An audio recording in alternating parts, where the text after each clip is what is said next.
neste momento, Deus, através desta emissora, leva até você mais um programa de fé, com hinos, orações e uma palavra poderosa a seu favor. Fé para vencer o mundo. Somente crer, somente crer, tudo é possível,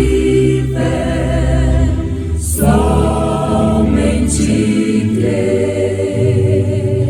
somente crer, somente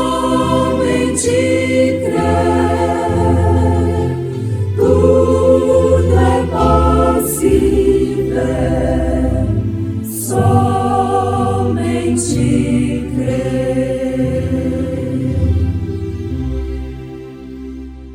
E criou Deus o homem à sua imagem, a imagem de Deus o criou, macho e fêmea os criou. Não sei porquê.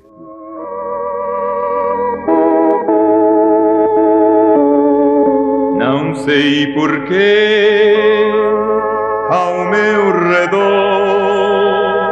eu vejo tanto de sabor. Não posso ver porque a dor, mas um dia eu saberei. Um dia o Salvador virá, um dia ele esclarecerá.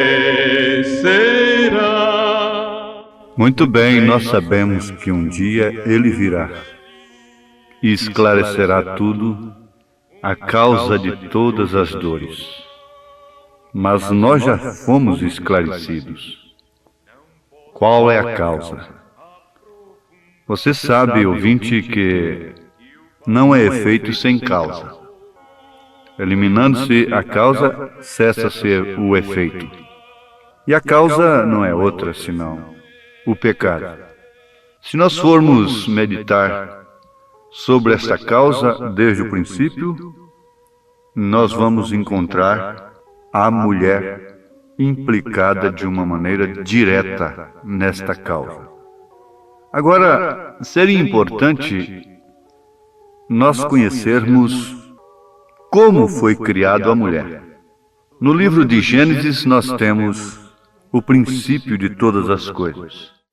Gênesis capítulo 2, a partir do verso 18, está escrito: E disse o Senhor Deus: Não é bom que o homem esteja só. Far-lhe-ei uma adjuntora que esteja como diante dele. Havendo, pois, o Senhor Deus formado da terra todo animal, deu a capacidade para Adão colocar o nome de cada animal. Que inteligência tremenda! E Adão pôs os nomes de todo o gado, aves dos céus, mas para o homem mesmo não se achava adjuntora que estivesse como diante dele.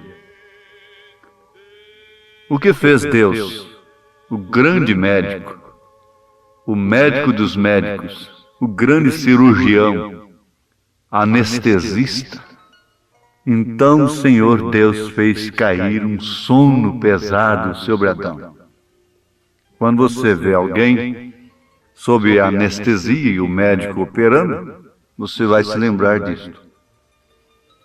Então o Senhor Deus fez cair um sono pesado sobre Adão.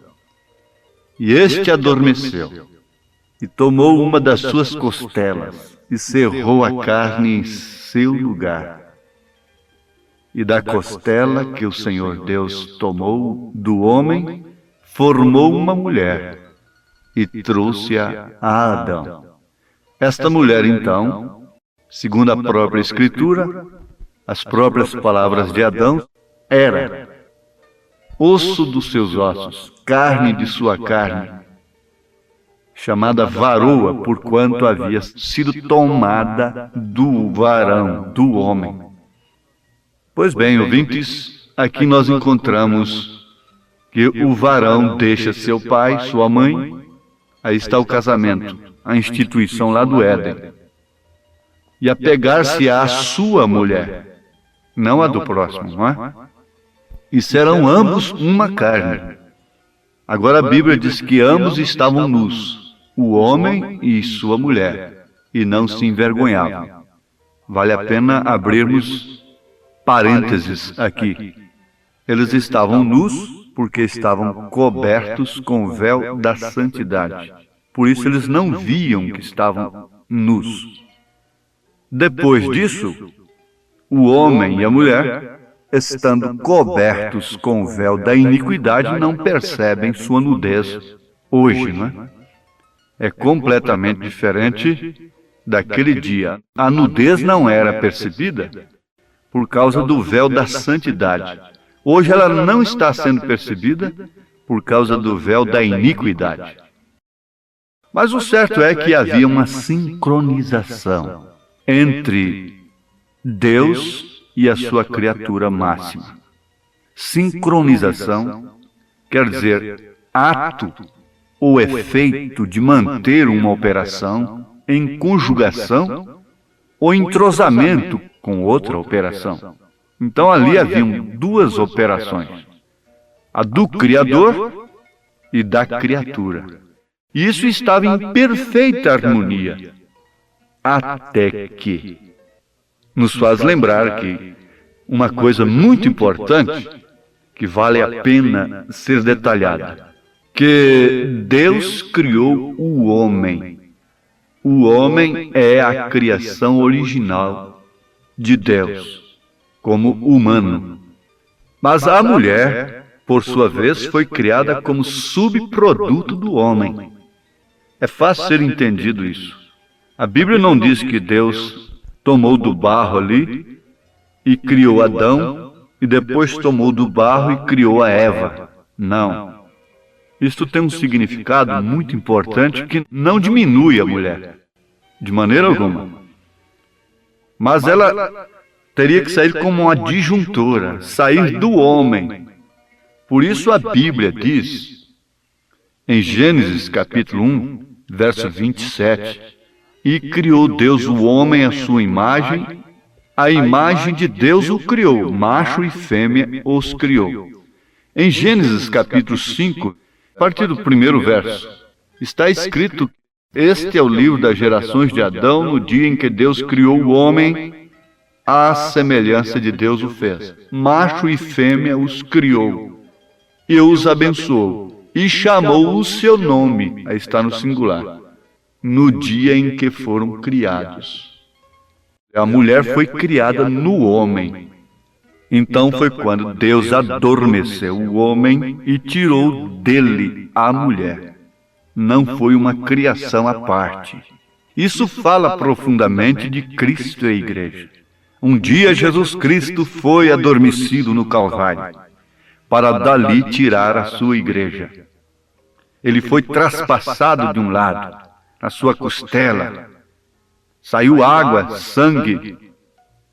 Dali saiu o Espírito também. Isso fala de justificação, santificação e o batismo no Espírito Santo na igreja.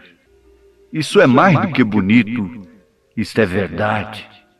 Isto é verdade. E você deve dizer, isto é verdade. Isso não é um pensamento teológico.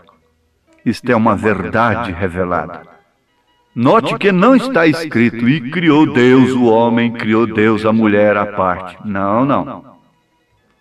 Você guarda aí, você vai ler em Gênesis capítulo 5, verso 2, Gênesis capítulo 1, versículo 27, e depois então você vai ver o sacrifício de Jesus Cristo, e logo você vê o Pentecostes, e vê que a mulher representa a igreja. Você quer conhecer o estado da igreja? Olhe para o estado da mulher. A Bíblia não falha. Você não precisa julgar a quem quer que seja.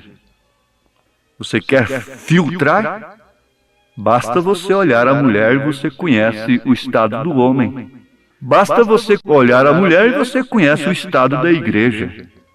Veja que posição tão importante a mulher tem na vida.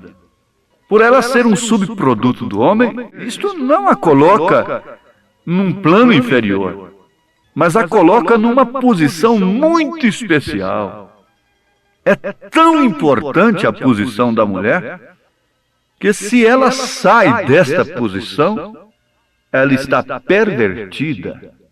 E não somente isto, ela está pervertendo. Deus tem cuidado de sua igreja.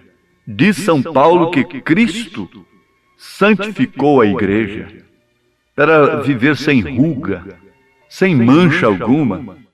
Isso é no caráter. E Paulo, como um profeta de Deus, no Novo Testamento, para os gentios, ditou até as normas que a mulher cristã deve se vestir. Ele diz taxativamente, com pudor. É Deus zelando, é porque é uma peça muito cara, a coluna do lar, é matriz para trazer filhos ao mundo, é a mamãe, é a esposa, é a donzela. Ela deve viver cada etapa de sua vida conforme foi programado por Deus, pela Constituição original, para que haja uma verdadeira sincronização, para que o efeito seja sem interrupção, sem distorção, sem perversão.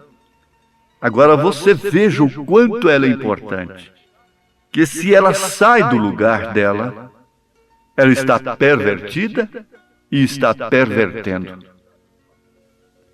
E você sabe de uma coisa, meu ouvinte, minha ouvinte querida, que para perverter é necessário que antes esteja pervertido.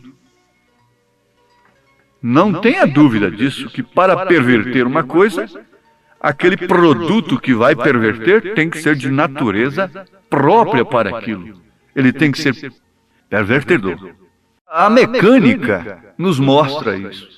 Na mecânica e em todo o sistema organizado, a peça pode ser a mais importante de todas, mas só tem o devido valor se estiver no lugar devido. Você quer notar se isto tem consenso ou não? Se eu estou falando de um pensamento próprio, uma ideologia minha, você tem direito de me contestar, mas segue adiante, e tudo dirá que isto é verdade, isto é assim, diz o Senhor. Na mecânica e em todo o sistema organizado, a peça pode ser a mais importante de todas, mas só tem o devido valor se estiver no lugar devido. Caso contrário, está interrompida a sincronização. O pecado, o afastamento, a interrupção dessa sincronização da operação do homem na terra com a operação de Deus, interrompeu a comunhão, interrompeu a coisa.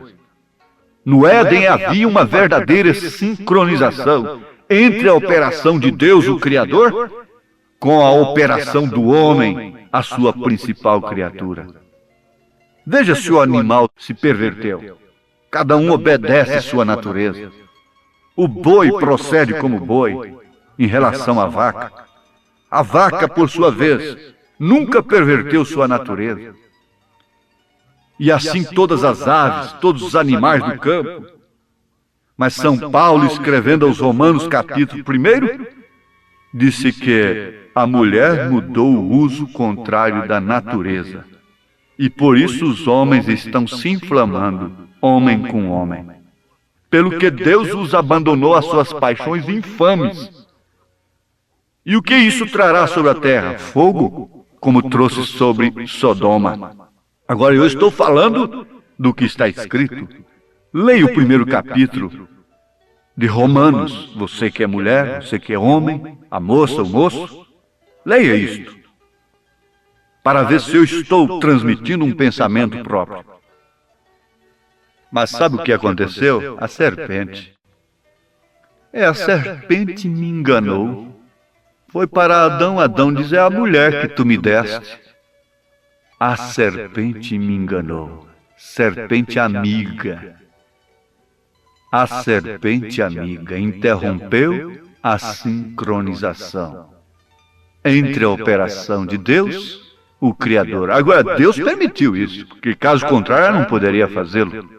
Isso foi para que Deus manifestasse os seus atributos de Salvador, de Curador, de Restaurador, e para que a sua semente, como a semente do maligno, se manifestasse. Jesus pregou a semente da serpente. Ele disse que quem semeou o joio foi o maligno. Esse foi Caim, a semente da serpente. Está certo? E João disse que Caim era do maligno. Mas a serpente, Satanás, procurou astutamente a peça principal do terreno para interromper aquela maravilhosa sincronização entre a operação de Deus, o Criador, com a operação do homem, a criatura. Isto é certo? A mulher sendo enganada, disse São Paulo, saindo fora de seu lugar, em troca do prazer oferecido pela serpente amiga, entre aspas, amiga, entre aspas, que não lhe deu uma mordida. A serpente não atacou a Eva, não, mas sim um prazer à parte de seu marido, um prazer à parte de seu marido, vai grifando isto.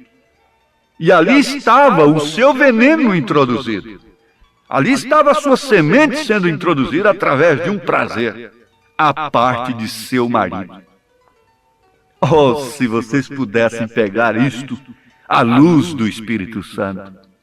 Hoje, todas as coisas que são prazeres para a carne, cuja inclinação é inimizade contra Deus, a inclinação da carne é inimizade contra Deus. Todas as coisas têm veneno mortal, até mesmo a alimentação natural do corpo. Essas que têm mais gosto, têm mais veneno. As que estão mais agradando ao paladar e são mais bonitas, estão matando o povo no natural. Agora você pensa nos credos e nos dogmas e os cultos bonitos de Caim. O altar de Caim oferecido aí, veneno puro, para entorpecer, para cauterizar a consciência, porque o homem tem clamor religioso por dentro. Até o próprio Caim era um cultuador a Deus. Mas haveria uma restauração dessa sincronização. Sim, como Deus adormeceu Adão no Éden, para tirar dele sua esposa, Jesus Cristo, segundo Adão, foi adormecido no Calvário, para dali sair a verdadeira e genuína igreja esposa. Ele a ungiu com seu Espírito, ele a batizou com seu Espírito, e esta não cairá, esta não será enganada pelos credos e os dogmas da grande serpente, porque se possível enganaria teus escolhidos. Os escolhidos fala da noiva eleita, da segunda Eva, esta não cairá. É você um deles? É você uma delas? Foi lá na cruz, para dele tirar a sua igreja, a sua esposa, de Cristo. Então você tem prazer, agora, de dizer ao mundo que você é de Cristo. Como aquela genuína esposa, não se envergonha de seu marido. Tem prazer de tomar-lhe o braço e honra o seu nome. A 1000 quilômetros de distância, milhões de distâncias, milhões de quilômetros, você honra a Cristo também, porque você foi tirada de Cristo, não de um corpo, não de uma organização religiosa, mas foi tirada do próprio Deus vivo. Direi ao mundo que sou de Cristo, a minha vida falará mais alto sobre isto, por Ele vou viver. É sua vida dele?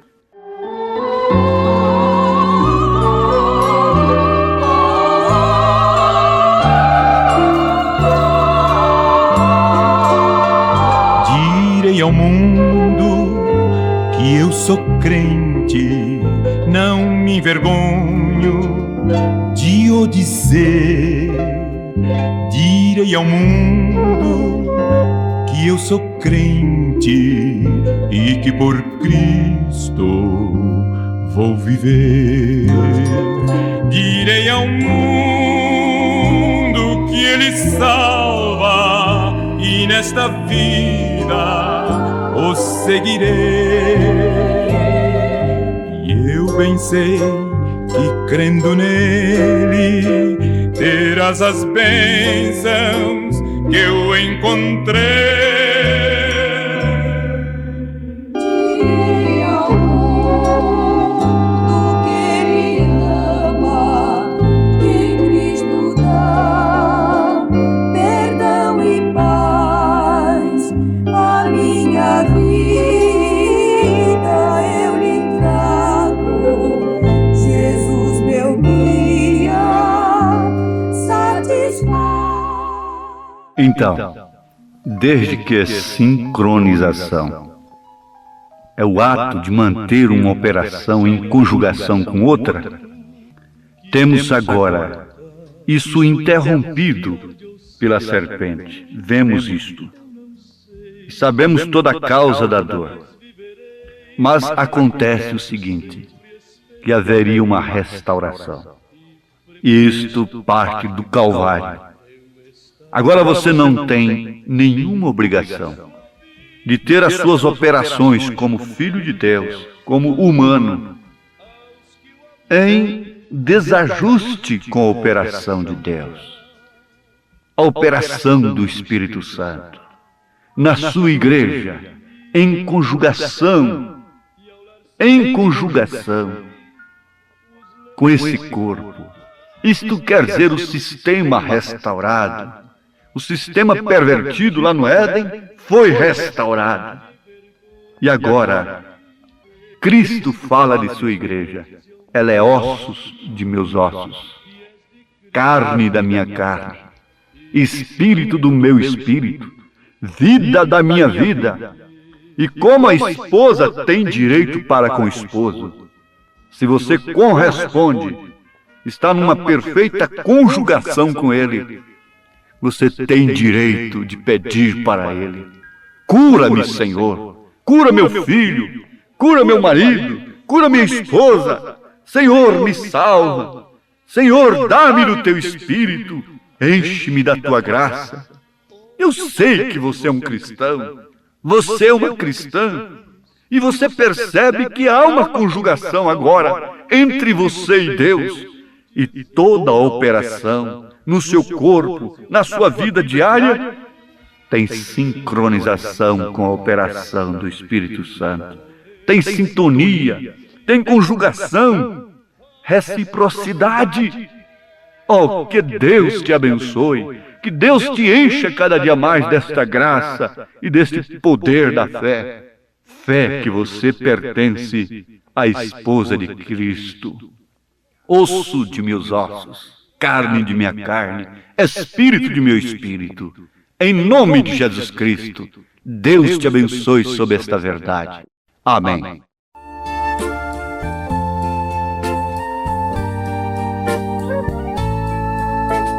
Cristo e eu aqui andamos juntos.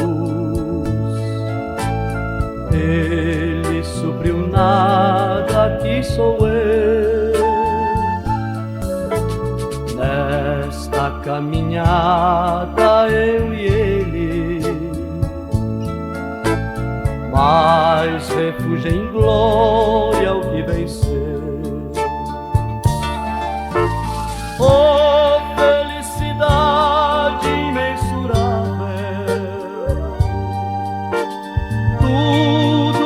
tudo se fez meu, desde que minha vida eu dei a ele. Minha nulidade nulidade ele escondeu. Oh, felicidade inenarrável, glória, glória, glória ao que venceu. Fez-se ele o tudo em minha vida, minha nulidade ele escondeu.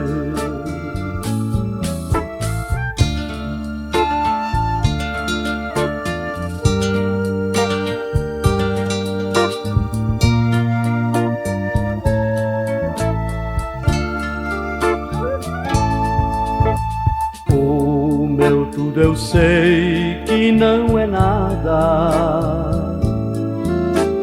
Ele é o rei e tudo é seu. Meu tudo que é nada dei a ele, minha nulidade ele escondeu. Oh, felicidade imensurável, tudo, tudo, tudo se fez meu, desde que minha vida dei a ele, minha nulidade ele escondeu. Oh, felicidade inenarrável, glória, glória, glória ao que venceu. Fez-se ele o tudo em minha vida, minha nulidade ele escondeu.